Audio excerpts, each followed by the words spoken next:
Y ahora invito a hacer uso de la palabra a la doctora Fabiana Schafrick. ¿Qué tal? Buenas tardes. Primero es un honor estar en este ámbito y que el Papa Francisco propicie, siempre sea abierto a encontrar espacios para que todos escuchemos lo que los colegas nos pueden enseñar y nosotros también pensar que esa voz que a veces creemos que es solitaria, que no hay otra gente que piensa en el mismo sentido, ver que hay muchas voces en ese mismo sentido y eso es muy gratificante. Quisiera agradecer a Monseñor Sánchez Orondo por recibirnos acá en la Pontificia Academia de Ciencias, a Andrés por la invitación a participar en este evento y a todos los colegas de los distintos puntos de América con los que venimos compartiendo estas jornadas panamericanas. Yo quería compartir con ustedes algunas reflexiones sobre distintas tensiones que se produce en el sistema federal argentino, que es el sistema que ha adoptado nuestro Estado desde la sanción de la Constitución del año 1853 y que repercute, que impacta ese sistema elegido en los derechos humanos. La primera tensión que manifiesta nuestro sistema federal viene de la mano de lo que se denomina federalismo fiscal. Y acá abro un paréntesis para explicar brevemente para que los colegas de diferentes países puedan entender cuál es el problema que quiero plantear, cómo funciona básicamente nuestro sistema. El sistema argentino se basa muy escuetamente, muy sintéticamente, en una ley acuerdo donde la nación crea el recurso impositivo, lo recauda, lo distribuye entre la nación, las provincias y la Ciudad Autónoma de Buenos Aires y a su vez las provincias establecen leyes para distribuir los recursos que reciben en virtud del sistema de coparticipación a los niveles municipales. Este acuerdo se cierra con el compromiso de los niveles locales de no crear impuestos semejantes a los que creó la nación, con lo que el margen para establecer recursos por parte de los niveles locales se achica en forma muy evidente. La primera tensión que quiero reflejar de nuestro federalismo viene de la mano de una distribución inequitativa en el marco de este sistema de distribución. La segunda tensión que quiero reflejar viene de la mano de la poca claridad que hay en el federalismo argentino sobre qué funciones, qué competencias está a cargo de cada nivel de gobierno. Y esto que puede ser muy simple y quizás en un federalismo se supone que hay una gran descentralización, no siempre fue así en mi país, porque hace 30 años atrás había muchas funciones que concentraba el nivel central y que luego fueron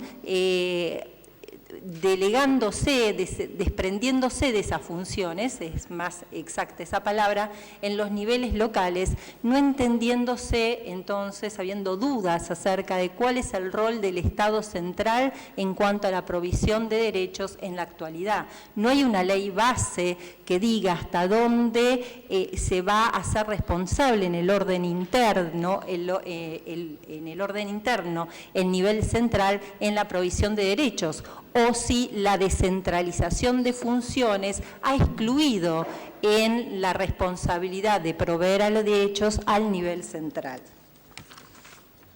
Con respecto al primer punto que planteo, se observa que la ley que distribuye los recursos impositivos entre la nación y los demás niveles de gobierno data de 3 décadas atrás, en otro contexto económico, político y social. y ha roto la inescindible conexión que tiene que existir entre recursos y gastos. Y esto es muy preocupante porque la insuficiencia de recursos o su inadecuada aplicación va a impactar inexorablemente en la calidad de los derechos que van a recibir nuestros habitantes.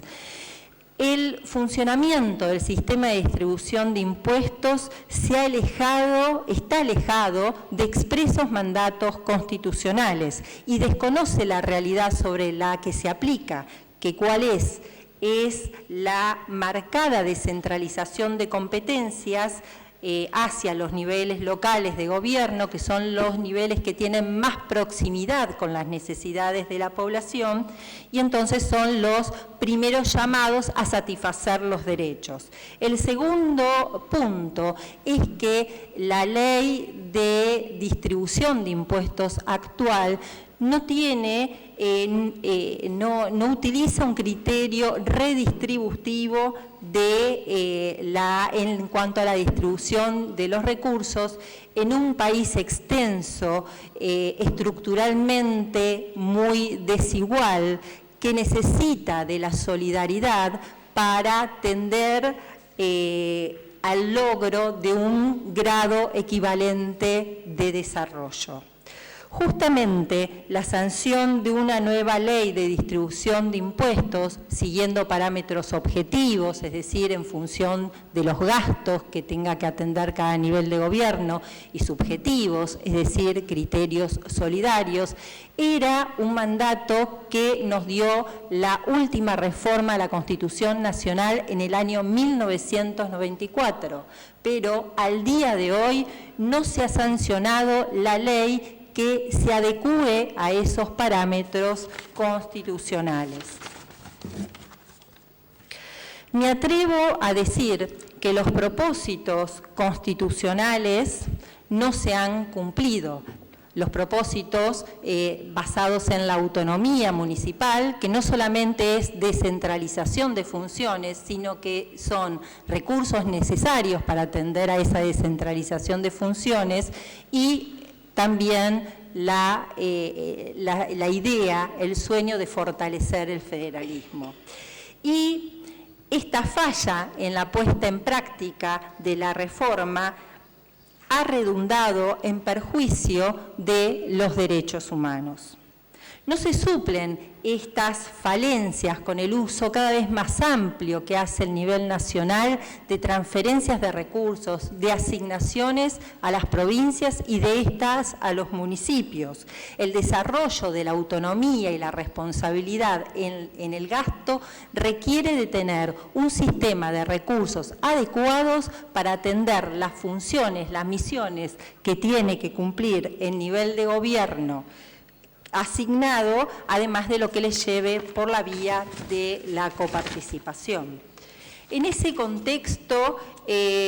los jueces hemos intentado dar coherencia a ese ordenamiento jurídico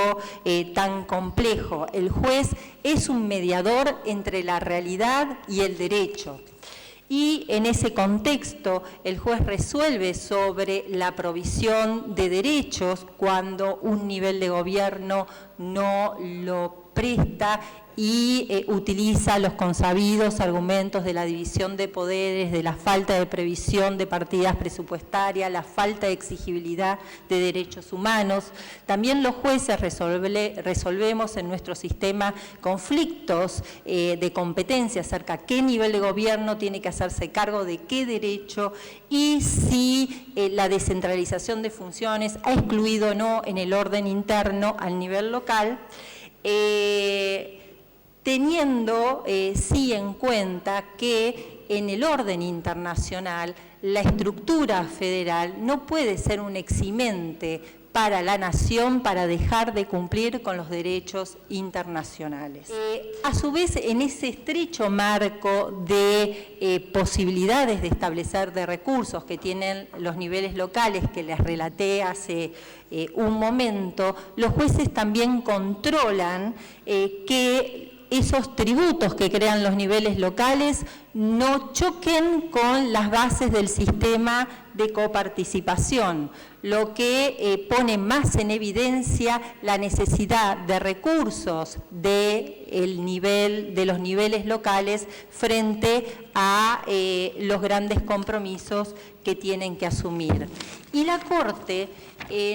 últimamente ha dado un paso más adelante en lo que es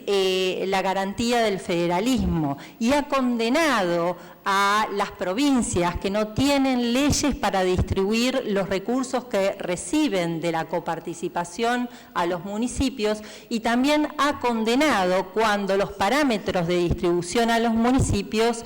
son muy exiguos, y ha advertido que sin recursos no hay autonomía municipal posible. En este contexto también ha llamado a las autoridades del país a sancionar, ha exhortado a sancionar una nueva ley de coparticipación de acuerdo a los parámetros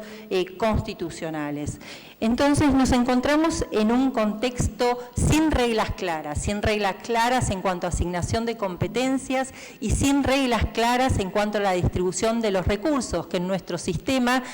esto lo conocemos como el laberinto de la coparticipación. Además se presenta la siguiente paradoja, y acá también pido disculpas por la presencia de el licenciado Sachs por las barbaridades que puedo llegar a decir, que el sistema tributario argentino está ideado principalmente sobre la base de impuestos indirectos, de sesgos regresivos, con una presión fiscal nacional y subnacional que se ubica entre las más altas, y en los últimos años se ha profundizado la aplicación de normas que limitan el gasto social sin ningún estudio, ninguna regla para la progresividad del gasto social. Entonces, la paradoja es que el sistema tributario, no diseñado en función del hombre, que tiene que ser el centro, afecta a quien sostiene el sistema y perjudique a los más desaventajados, y también se vean perjudicados en sus derechos que no están a la altura de su humanidad. El derecho y la economía se han olvidado a quién sirven. El reconocimiento legal o constitucional de los derechos humanos ha sido un gran paso, pero debemos pensar cómo en la estructura federal se puede facilitar el efectivo acceso de ellos a toda la población. Es dentro de ese ideario federal que pensaron nuestros constituyentes que debemos lograr la efectivización de los derechos. El federalismo no puede ser una excusa o un obstáculo, sino que es a través de él que deben tenderse los puentes para la concreción de los derechos humanos. Gracias. Muy bien, Fabiana.